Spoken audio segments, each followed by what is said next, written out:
the Committee on Higher Education to order. We're grateful to have the privilege of discussing multiple bills, but we're going to start, if I could ask Senator Payne to open us with a prayer. Let's pray. Dear Heavenly Father, we thank you, Lord, for all your many blessings you bestowed on us just this day, Lord. We ask you to lead us and guide us through all the affairs of the business we have before us. Lord, let our will become your will and your will become our will, that we serve your will in all the things that we do. For it's in Jesus' name we pray. Amen. Thank you, Senator. The first order of business is to adopt the committee rules. You have a copy of the committee rules in your folder. These have not changed since the committee met last session. Take a moment and review the rules, and then when appropriate, I'd entertain a motion to accept. A motion from Senator Hufstedler, a second from Senator Williams. Any discussion? All those in favor of adopting committee rules indicate with the uplifted hand. Thank you very much. Unanimous agreement. Now we're going to have two bills on our agenda for the day. We're going to start with Senate Bill 20. This is Senator Kirkpatrick. If you would, Senator, come and share with us your legislation. Before you begin, we have a sign-up sheet. If you'd like to speak on Senate Bill 20, let us know now so we can get you on the discussion list. All right, Senator, share with us Senate Bill 20. Thank you, Mr. Chair. My mic on? It should be. Okay, this bill, I'm working from LC Hold 61. on, just, I think, yeah, see if you may, The one on that side. I have it on, but it doesn't sound like it is. How about now? Is that Perfect. better? Perfect. Okay, so this is LC 610138S. And this bill, Senate Bill 20, is an attempt to help with the shortage of veterinarians. Wait just a second, Senator. Let's make sure we have the correct version in our folders. That's what we have. That's what you have? Give me that number again, 61? 610138S. 38S. Thank you. Okay, you ready? Okay. This bill is an attempt to help with a shortage of veterinarians practicing in shelter medicine and nonprofit pet sterilization clinics around the state. It incentivizes vets specializing in this area by providing service cancelable loans in exchange for 3 years of designated practice. And as you know, we've done that with other professions. There's a huge backlog of spay-neuter procedures that has resulted in excessive wait times at shelters and clinics. Recent wait times are 2 to 4 months on average, and many times the animals get pregnant while waiting. This exacerbates pet overpopulation and has resulted in a doubling of shelter intake and euthanasia since 2021. Shelter medicine and nonprofit pet sterilization programs are at a disadvantage in recruiting and retention of vets due to financial constraints. Vets in general often come out of training with significant educational debt, and vets who work in this setting have incomes about 30% lower than in private practice. The awards are subject to appropriations and would be consistent with other service cancelable loans that we have at $25,000 per year of service up to 3 years, non-renewable, with a total of 4 awards the first year. I've worked closely for several months with the Commissioner of Agriculture, and Catherine Russell is here. She's helped a lot with this bill. And the Georgia Veterinary Medical Association and the Veterinary Board, in order to start this program without growing government by creation of another board. The original version of the bill had a separate board, and that was because the commissioner is very devoted to the food animal veterinary board and did not want to take anything away from that board. And so what we agreed on is that we would he would have the ability to appoint 2 people that work in this area to the existing board that would then report up to the existing veterinary board. I really appreciate the collaboration with the Department of Agriculture on this and also with the veterinary community. If you look at the bill, the heart of it is in section 3, where this explains that the board, the veterinary board that's already in existence, shall be authorized to establish a committee consisting of 2 or more members of the board with the expertise in the shelter, medicine, and sterilization type of practice that would then report up to the board that's already in existence. And of course, this is all subject to appropriations, as you can see on line 108, and is intended to, after time served in this area, to year for year do a cancellation of that year's loan. That's pretty much the bill in a nutshell. I think we have some vets on Zoom from the University of Georgia that wanted to help outline the problem as well. Thank you, Madam Chairman. Before we get to our input from our Zoom meetings, does anyone on the committee have a question? Senator Hickman, number 15. 15, please. Senator, thank you for bringing this bill. Tell us why you got why you got such a passion for this bill. Well, I've worked a lot on different types of animal bills and trying to rein in some bad behavior and some problems that represent money to municipalities and counties that are trying to operate these shelters and run into things like puppy mills and things like that. I actually have a home in rural Alabama where there's no animal control or shelter, and it's a big problem for the county with these animals running loose and causing public safety issues, in addition to problems for the animals and the rescue folks that are trying to deal with it. So this is just something that I've worked with the shelter community on, as well as the other groups that I mentioned, the veterinarians, who see this as a huge problem. And some of the shelters have even longer backlogs, waits for low-cost spay and neuter services than I mentioned. Good. Thank you. Thank you. Any other questions from the committee? If not, let's turn to our video testimony. I believe we have 3 individuals. Is that correct? Yes, sir. And let me see here. Senator, would you like to introduce the individuals from the University of Georgia School of Veterinary Medicine? Is that not true? I think they can introduce themselves. themselves, All but right. Professor Malott is speaking first. All right. Professor, please share Thank with you. us. Thank you, Mr. Chairman, Senator Kirkpatrick, and committee members.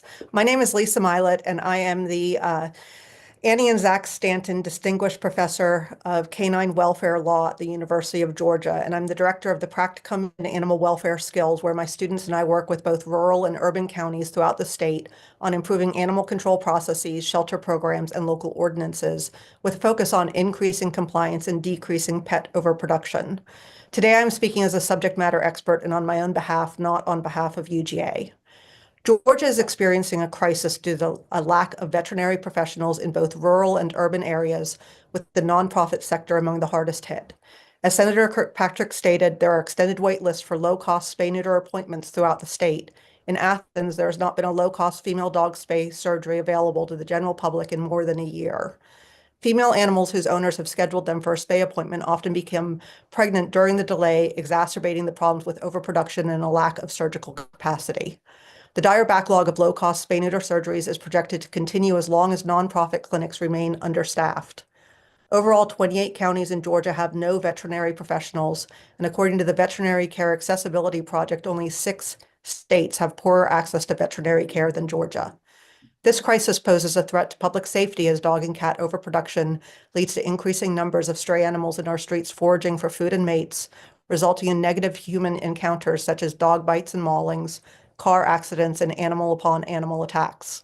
It is also a public health crisis, as unvetted animals may carry diseases like rabies and parasites that are transmissible to humans. And it costs Georgia taxpayers large amounts of money as animals in poor condition come into our shelters and are euthanized at increasing rates. In fact, 22,000 dogs were euthanized in our shelters in 2024, more than twice as many as in 2021. In Athens, my students and I run subsidized pop-up vet care clinics in the low-income neighborhoods that disproportionately produce physically neglected dogs that are impounded to Athens Clarke County Animal Services. Fully half of the animals we see have never been to a vet before, and of the half that have, most have not seen a vet in years. 75% of these animals are also unaltered. Without intervention, the crisis is expected to get worse. The high cost of a veterinary education, both in terms of tuition and foregone income, coupled with a large disparity between compensation in corporate veterinary practices and those at nonprofits and local government shelters, means few veterinarians are in a financial position to choose a career path that benefits our underserved communities. Arizona and Ohio have enacted legislation similar to SB 20. Georgia now has an opportunity to provide for educational loan repayment to veterinarians entering shelter medicine and nonprofit pet sterilization to improve access to veterinary care for the residents of Georgia who most need it. I'm happy to answer any questions either now or later that any members of the committee might have. Thank you, Dr. Malott. Is that correct? Yeah, Professor Milet. Milet. Thank you. Thank you, Dr. All right, we also have some of your colleagues. Is that correct? Yes, Dr. Spencer Johnston is going to speak next. You hear from Dr. Johnson and these experts, and then we'll ask the committee if they have questions. Dr. Johnston? You're muted, Spencer. Thank you, Mr. Chairman. I greatly appreciate the opportunity to speak today. My name is Spencer Johnston. I am a veterinarian, and I am a diplomate of the American College of Veterinary Surgeons, which means I have specialty training in veterinary surgery. I'm the James and Marjorie Wagner Professor and the Department Head of Small Animal Medicine and Surgery at the College of Veterinary Medicine at the University of Georgia. I too am speaking on my own behalf today and not on behalf of UGA. I work with veterinarians and veterinary students to help meet the needs of the veterinary profession. I will address three issues today. One's the need for shelter medicine veterinarians. The second is veterinary student debt. And the third is the training of shelter medicine veterinarians. In 2023, 40% of nonprofit shelters reported open veterinary positions. Nearly 60% of spay-neuter clinics reported open veterinary positions. These open positions resulted in 90% of shelters reporting delays in surgery. That amount of time can make a huge difference in an animal's adoptability and the cost a shelter must bear. Such delays consume precious resources and contribute to pet overpopulation. A 2023 survey found that fair compensation was the most significant factor in attrition, those veterinarians leaving the workforce completely, and third most in retention, those that are in the workforce, specifically shelter medicine, but they switch jobs. Replacing a veterinarian can take up to 1 year on average. So why aren't there more veterinarians in shelter medicine? Well, veterinary medicine has had a crisis for many years related to student debt.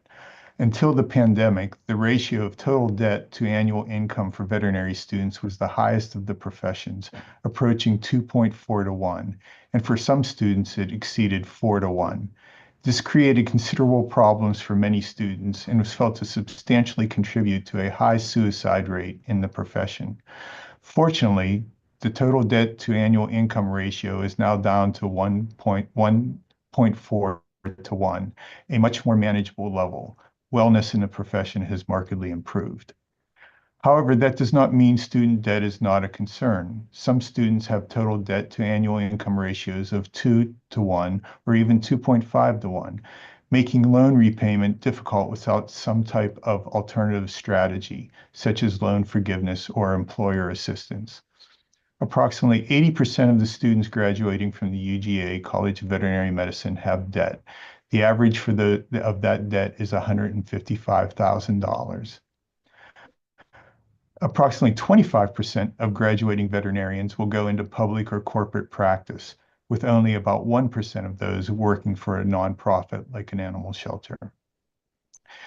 In 2022, the salary for shelter medicine veterinarians was considerably lower than all veterinarians and particularly lower than for companion animal exclusive veterinarians. This does not help attract veterinarians to shelter medicine. Interestingly, approximately 23% of graduating veterinarians anticipate additional compensation through student loan repayment assistance of approximately $30,000 per year. This establishes student loan repayment assistance as an appealing consideration when graduate veterinarians choose a job. I helped establish the College of Veterinary Medicine's shelter medicine program in 2022. This program was established to address student interest, profession and public demands, and develop student skills. This program is popular and students express an interest in pursuing shelter medicine as a career. Since we are training veterinarians in this area, it would be great for them to stay in Georgia to benefit our citizens and animals. Thank you for the opportunity, and I'd be happy to answer any questions. Thank you, Dr. Johnston. We'll hear from one more additional individual from the University of Georgia School of Veterinary Medicine, Dr. Varsha Ramachandra. Is that correct? Or close? It is. I'm technically not a doctor yet. My name is Varsha Ramachandra, and I'm a second-year veterinary student. I would say I'm anticipating your successful completion of that. Thank you. Like I said, my name is Varsha Ramachandra, and I'm a second-year veterinary student at the University of Georgia's College of Veterinary Medicine. I also serve on the board of directors of a local nonprofit and work closely with many Georgia shelters. I'm interested in pursuing a career in the shelter medicine field after graduation, and I'd also like to note that I'm not speaking on behalf of the University of Georgia, and all opinions stated are my own. I'd like to quickly speak to the need for veterinarians in the shelter medicine field and how a veterinary loan repayment program could bring newly graduated veterinarians into the field. The typical cost of a 4-year veterinary program is expensive and leaves quite a burden on veterinarians post-graduation. Personally, I have an interest in shelter medicine, but for a long time, I planned on practicing in the private practice sector because I was focused purely on the financial perspective. While I have decided that shelter medicine is where my passion lies, I have many classmates who have expressed an interest in shelter medicine, but do not plan on pursuing that interest due to the fact that shelter veterinarians typically make a lower salary than those in private practice. Many of my classmates worry about how the repayment of their loans will affect their future careers, and most opt to choose a career path with a higher salary to ensure that they can repay student loans in a timely manner. In addition, once veterinarians have been in the private practice field for 5 to 10 years, making the shift to shelter medicine practice becomes more difficult, which means that many veterinary students with a current interest in shelter medicine may never have the opportunity to pursue that interest due to the financial burden placed on them as a result of student loans. To summarize, my experiences as a veterinary student have led me to see that while we do have a dire need for more veterinarians within the shelter and nonprofit fields, we also have a need for a program that would offer financial encouragement to those interested in pursuing a career within the field as well. Thank you very much for letting me speak, and I'm happy to answer any questions as well. Thank you for your input. Does the committee have questions for our the testimony from folks from the University of Georgia? Any questions from the committee? All right. Thank you. Six. Yeah. Senator Rock. Thank you, Mr. Chair. And thanks to the office for bringing this and working so diligently to come up with some kind of solution. I think it speaks to the whole question of we need more assistance for students to complete their education, higher education, without such profound debt. I know that my niece went in the Army to learn to pursue the degree in veterinary medicine, and she was advised by the mentor who had been a long time veterinarian to get out of the field. He says the numbers don't work, and she's now left that field and is pursuing a advanced practice nursing degree. But I mean, so my question is that typical that do you see students actually leaving when they understand how the dollars and cents don't make much sense? I think I can probably answer that question. So it is I don't know of that many students that are leaving mid-course once they start into the profession. Certainly, we see a change in student attitude as they become more aware of the financial limitations, and as you mentioned, the debt to earning ratios. It has subsided a little bit in the last few years. It peaked in the late 2010s and early, right around 2020. The pandemic substantially changed the field of veterinary medicine and has increased income. So it's not quite as bad as it once was. But certainly the impact of the debt on the veterinary field is very important. Thank you. Thank you, Senator. Follow up to that, would you clarify again what the current debt ratio to income is for The veterinarians? latest statistics from the American Veterinary Medical Association suggest that it's about 1.4 to 1, and that is defined as being manageable. Generally, that once you get to 2, it is considered to be not manageable. Is that Georgia information or is that national information? That is national information. Would you anticipate Georgia being higher or lower than that? Or can you speak to that? The specific statistic I can give you is that the average debt in Georgia is about $155,000 for a student who graduates with debt, and that's 80% of the class. That 80% of a class tends to hold across the country. The national statistic is that the average debt is $202,000. Thank you. Question of the committee, Senator Hickman? Just an observation, my office personally represents several veterinary practices, and I was talking to one of our younger veterinary couples a couple of weeks ago, and this is probably information that the UGA needs to make these people more aware of. They've actually made a comment to me, and I know we got the same situation with medical doctors. If they knew the impact of the debt they had when they got out of school, if they understood it back then like they do now, they would never have got into the profession. And it's a serious of veterinarians, it's a serious of medical doctors. Thank you, sir. Thank you. Senator Moore? Thank you, Mr. Chairman. I just want to ask some questions to those from the UGA Veterinarian School. I'm certainly well aware, as many are, of the high cost of becoming a veterinarian in this state. Conducted a few benefit auctions in my day for the UGA Veterinarian School to help and promote education there. But while you are all here, can you elaborate to the committee on any ways that we can reduce the cost of being a veterinarian in this state? I mean, ultimately, if we're providing subsidy to pay off payments, that's only going to increase the cost of education. So do you have any ideas of ways that the state of Georgia could help reduce the cost of being a veterinarian in this state? Well, so to speak to that, the veterinary education, all medical education is expensive, as you undoubtedly well know. The cost is largely borne through tuition. The tuition, unfortunately, the tuition at the University of Georgia is low. We actually have the lowest tuition of any school in the country.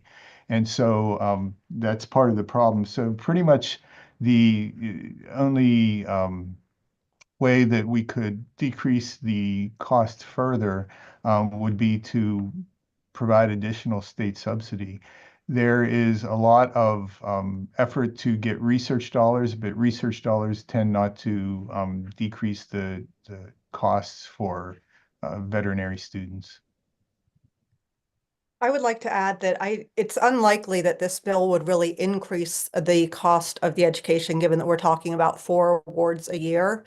And so it would help the students that are going into nonprofit or shelter medicine, and the students who are going into corporate practices, for example, generally receive substantial bonuses when they start that practice, which helps pay down their debt rather quickly. And so here we're talking about just a very targeted subsidy for a small number of students to about double the number of UGA students going into these fields annually. A follow-up on that question, how many students currently in the veterinary program at UGA? The current class has 150 students. All right, and of those 150 students, how many are going into shelter medicine or nonprofit? We don't have an exact number on that, but if it bears out, it's going to be less than 5%, and it could be as low as 1%. It's a small, regardless, it's a small double it. number. If 4 awards would double the output, then that would suggest 2. Is that fair or unfair? I think that we have to distinguish the number that are going into the field versus the number that would be interested in going into the field. It is my impression that as our program in shelter medicine started in 2022, we are rapidly seeing an increase in the interest in the number of students participating. And so I think that there is a great potential for that number to increase if it would balance out the financial aspect for those students.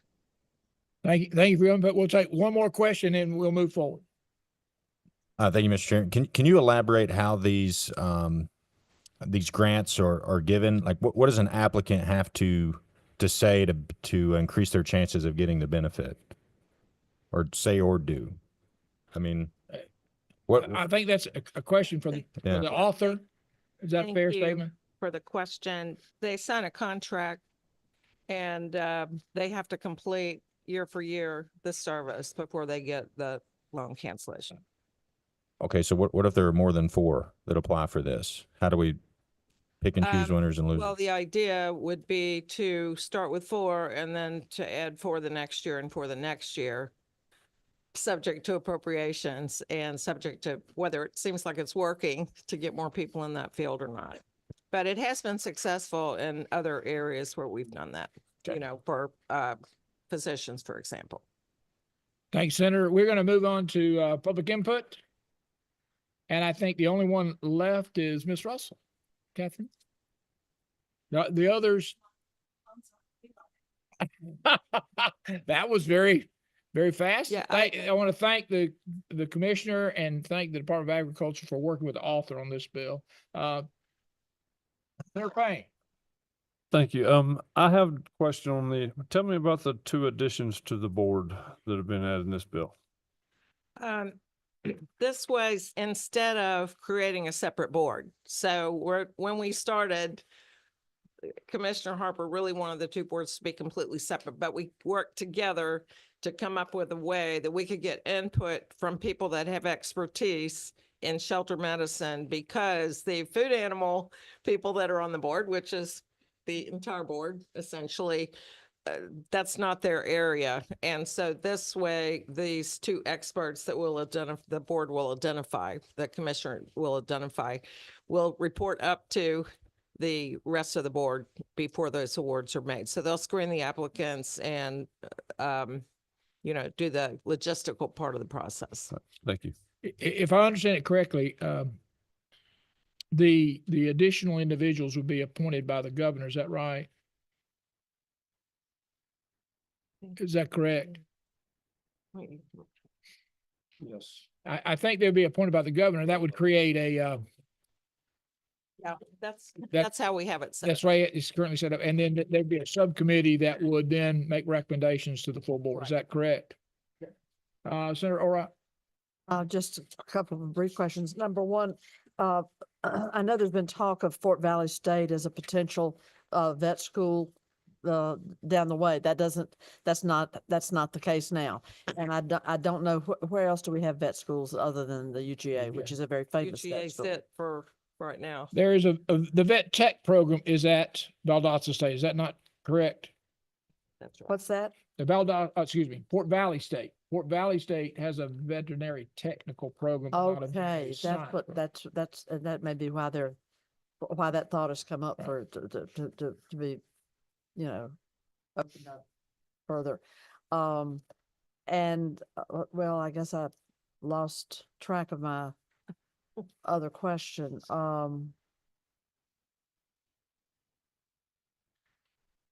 Yeah, the language on 60 through 63 that we're authorizing the Georgia Student Finance Authority to provide the criteria and the grant amounts as determined to be the most appropriate for particular eligible post-secondary institutions.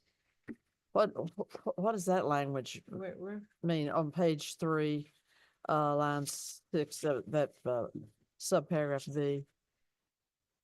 Um, Line 63? No, 60 through 63 describes the role of Student Finance Authority, what it's authorized. you to may do. be on a different version of the bill. Are you on I'm on the, 610138S?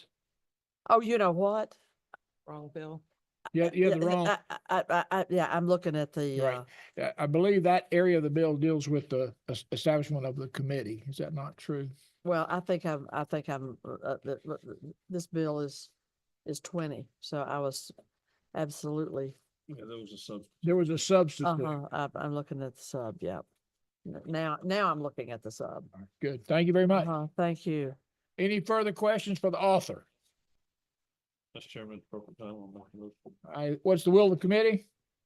Mr. Chairman, I make a motion that we move to pass on LC 610138S. I have a motion to pass. Is there a second from Senator Orrock? Any further discussion? I would just add one point, and that is, we learned from one of our speakers that this shelter vet program has just been in place 2 or 3 years. So this would seem to be a very appropriate time for us to lend this support, take this step. Thank you. All those in favor of the motion do pass LC 610138S indicate with the uplifted hand. All those opposed, same sign. I have one opposition, Senator Moore. Thank you. Congratulations, Madam Chair. Thank you. On to rules. Speaking of rules, is the rules chairman present? Second call. I believe the next bill on our agenda is SB 85, Senator Brass.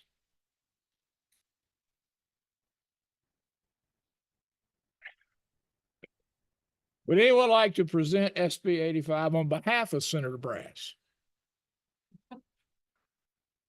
Well, it's a We will take a momentary pause to see if we can find we would like to move this bill if possible.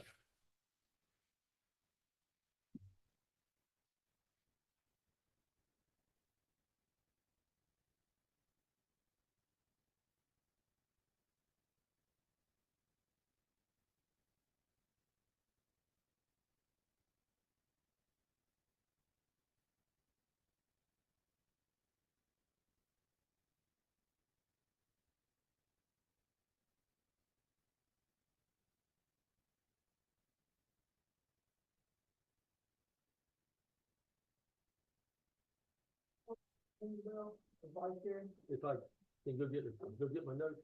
Sure. Okay. If the committee will indulge us, we'll wait for Vice Chair to bring the bill to the committee. I think this is the bill that we can be. What we're talking about earlier today, Sorry? this one you're not talking about earlier today? Yes. Okay.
We're ready for you.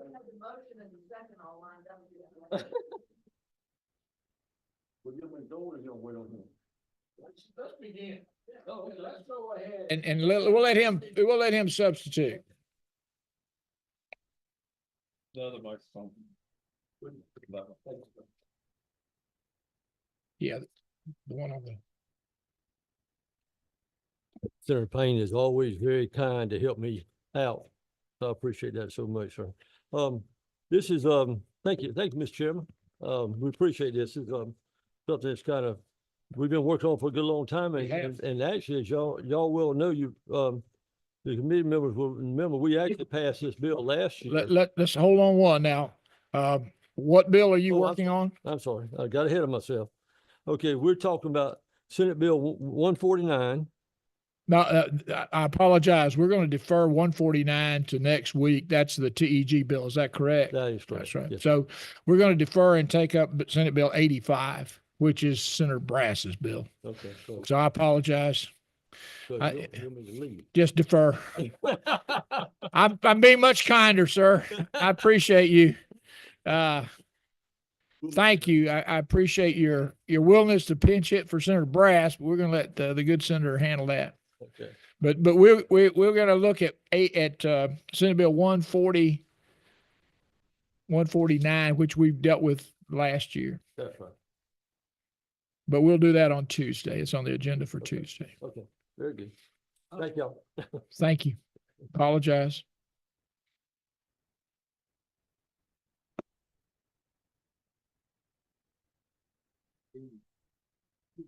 All rise.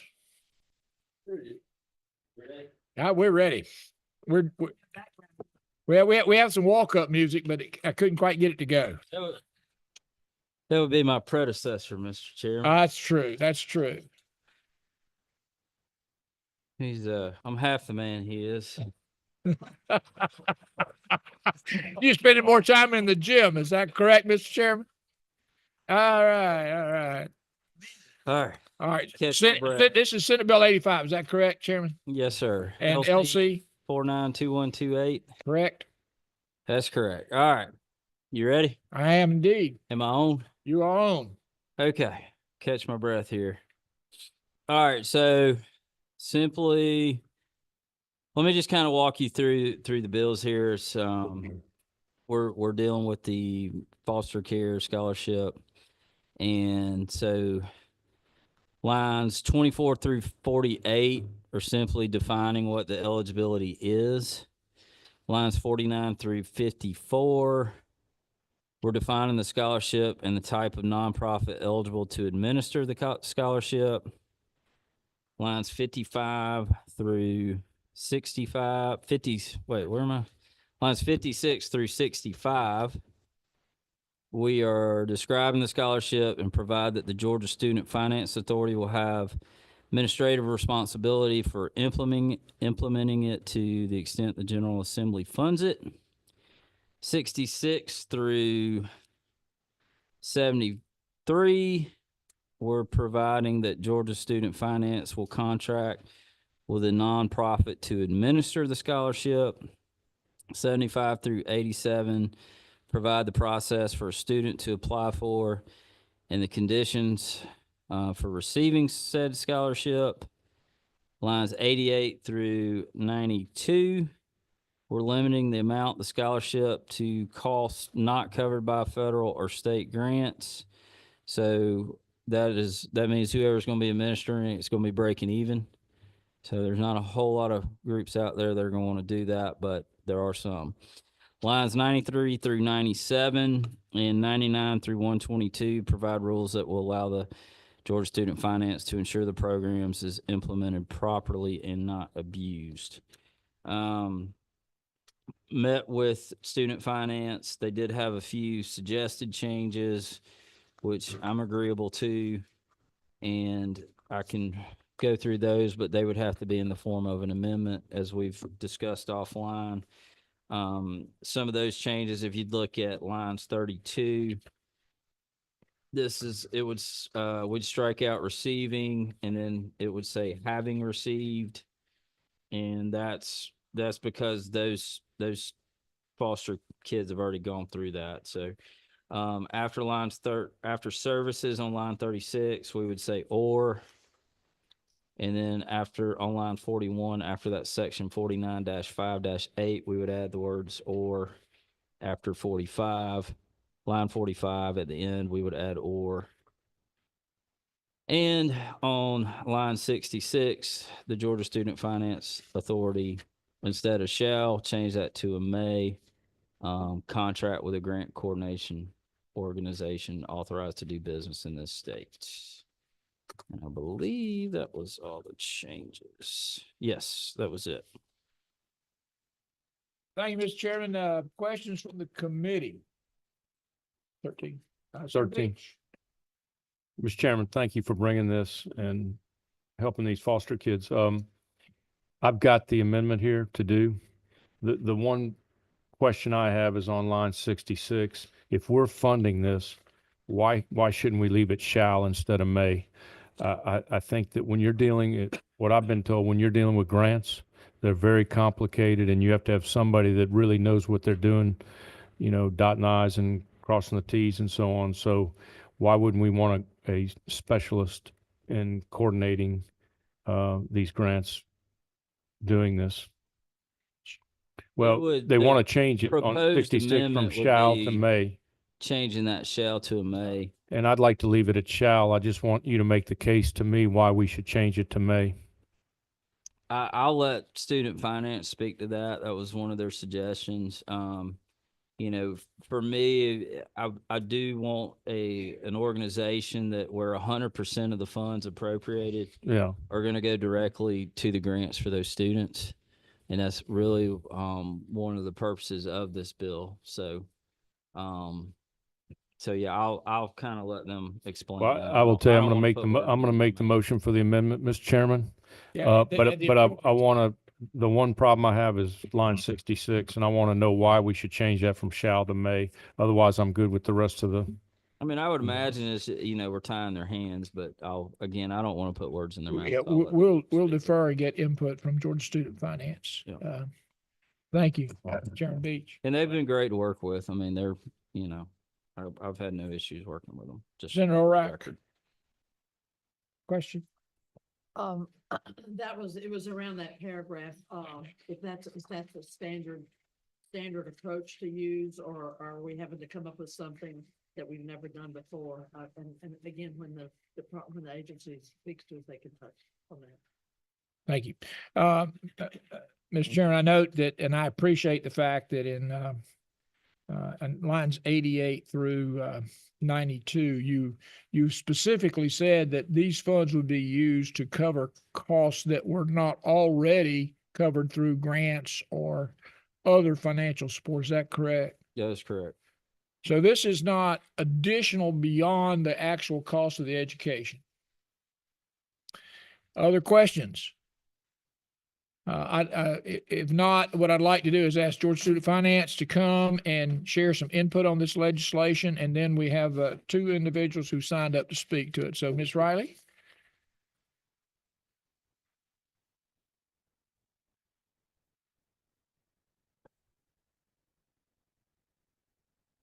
Good afternoon, Mr. Chairman, and thank you for allowing me the opportunity to speak to this important bill and this important program. The Georgia Student Finance Authority is very much in support of this program. The suggested amendment on line 66 to the word shall to be may is because the Georgia Student Finance Authority and Commission administer programs very similar to this. Our Hope Scholarship Program is very similarly constructed, where a student who is eligible for the program and meets all of the eligibility requirements would submit their application to the authority, which is required to, in this bill, administer the program. And we have the infrastructure in place today to be able to receive the information and then disseminate funds directly to the institution to provide for the total cost of attendance. We also have the information available to us on federal funding that might come through that would reduce the total award, still covering the entire cost of attendance for a foster student, but we already have all the infrastructure in place. Our concern would be providing additional bureaucracy should we be required to have a third party administer the entire program, when perhaps we could partner with a third party and divide duties and not have to have redundant oversight. So is it then the position of the commission, Georgia Student Finance, that they could, if they so chose, administer the program internally? Is that fair? Most certainly could be provided Could be. 100% through the authority's current infrastructure, and 100% of any funds that would be appropriated would be program dollars. Right. So they would be 100% for actual awards to students. And if you needed external support, then the May would provide for that if necessary. That is correct. Thank you. Questions for the committee? Any questions for Georgia Student Finance? Thank you. Thank you very much. Thank you, Ms. Riley. All right, we have two individuals who would like to speak to the bill. If you'd come forward, please. Ariane Montgomery. Ms. Montgomery.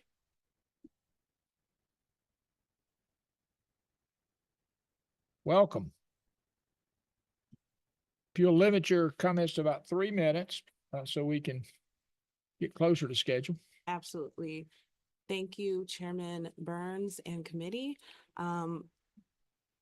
Senate Bill 85 is an amazing bill, and we, as a nonprofit founder for Georgia Educators for Equity and Justice, we are looking out for marginalized students and making sure that they get access to equitable education. This bill will do such a thing. What I also want to bring attention to along with this bill is the fact that we are looking for something similar. If you would focus on the bill, Okay. not on a future bill or Okay. proposed bill, you're welcome to bring that to us through a legislation by a sponsor, but let's focus Okay. on 85. Okay, so I will yield my time because I was going to be speaking about the teacher residency programs that have been cut. And I think that this bill is very similar to a bill that we would need actually for those teacher residency programs at the state. So I will yield my time, but would like to speak to you guys about that at another time. Thank Right. you. Thank you very much. Devin Rudy, Mr. Rudy, Miss Rudy, Devin, sorry about that. This is now, I did get married. There we go. Well, congratulations. I Thank you, thank you. Good afternoon, everybody. My name is Devin Rudy. I am here with the Multi-Agency Alliance for Children, and I represent our Georgia Empowerment Program. Georgia Empowerment believes that when there is a policy or legislation that has to do with young people in foster care, that their voice should be included. We've been looking at something like this for 2 years. So we are super excited, very excited to see this bill. And over that 2 years, we've also been evaluating SB 107, which was the tuition waiver for TCSG. And we have noted some things that could be added to this bill. again, this is speak directly to the bill. Yes, no, this is about the bill. Well, that There's- bill does not include a TCSG component, does it? It does. It does. Foster children could be qualified for that. Is that correct? Correct, yet I'm saying that the research that we've been doing over the last 2 years, we have some things that we would like to see added to this bill. We've sent some suggested language because of some of the unintended consequences of the previous bill that this bill references. So, and I'm happy to answer any questions about that. We did send over the suggested language earlier today. And again, we're really excited to see this come to fruition. Thank you. Any questions from the committee? Well, it's not, Everyone all right? what Senator. would in your opinion, enhance the bill or improve it?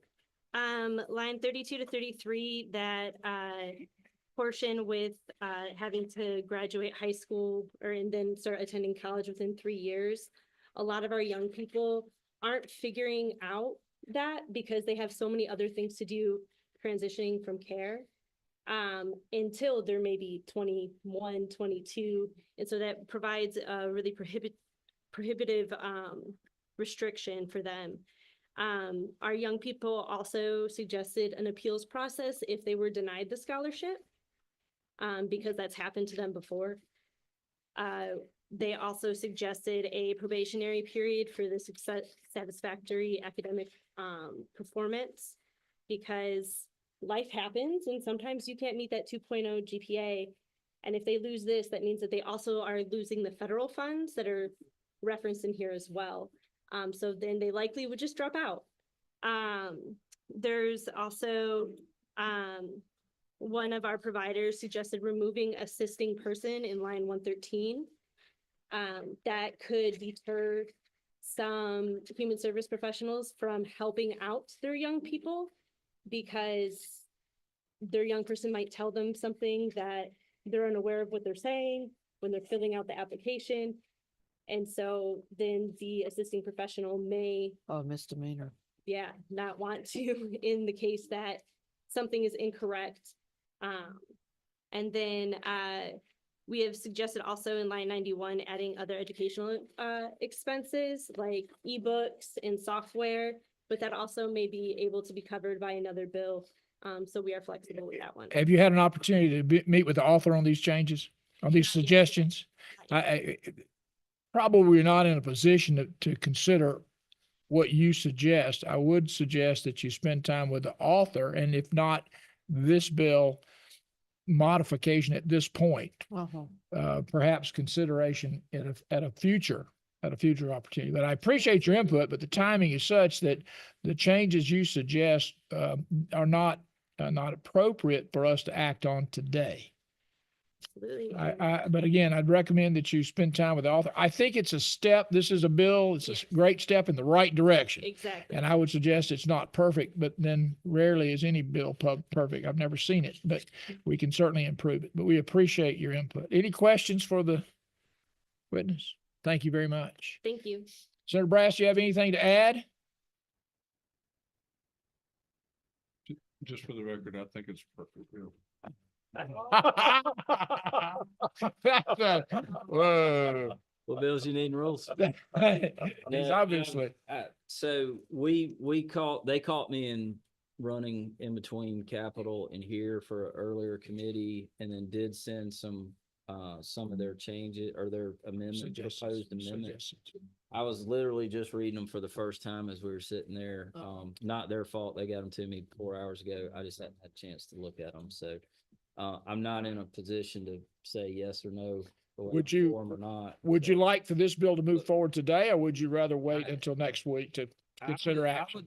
I mean, I'm okay going ahead and moving the bill forward. I mean, we've got the option to change it in rules. We got the Correct. option to do floor amendments. So Correct. the options are there just so we don't clog up the system. I'm okay taking a vote today. Fine. But that's certainly up to you, Mr. Chairman. I'm happy to take action, like you say, to move the bill along, because we're now pushing halfway mark. I have a motion to pass. I'll second. I have a second. Now, we're in a position to consider amendments to the bill. Senator Beach, Chairman, I do have an amendment.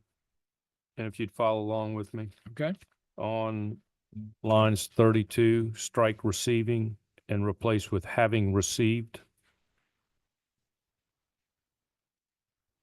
On line 36, after the word services, add or. Is that before the semicolon? Yeah, after the semicolon, add or. All right, thank you. Mr. Chairman, Yes, sir. while he's reading that, I've got a red mark Ah, on where they would be if that would help. On line, Council. okay. Or you want it? Who's doing the amendment? Thank you, There you Council. are. okay. On line 38, after the semicolon, add the word or. On line 41, after the semicolon, add the word or. On line 45, after a semicolon and the word placement, add or. And as much as I really don't want to do this, on line 66, strike out the word shall and add may. All right, I have a motion to amend per And that's my motion, Mr. the Chairman. good senator. I need a second on the motion. All right, I have a second from Senator Orrock. So we have the amendment on the amendment to the underlying bill on the floor. All those in favor of the amendment indicate with the uplifted hand. Any objection? Seeing none. Amendment is adopted. Now we're on the underlying bill. This is Senate Bill 85, LC 49-2128 as amended. So this is a committee sub. All those in favor of Senate Bill 85 as amended indicate with the uplifted hand. Thank you very much. I see a unanimous. Thank you. Congratulations, Mr. Chairman. And then if adjustments need to be made, I'm confident the rules chairman will work with you. Yes, sir. On this- Thank you, Mr. Chairman. this and issue. Again, I apologize for my tardiness. We appreciate you coming. Thank you. Yes.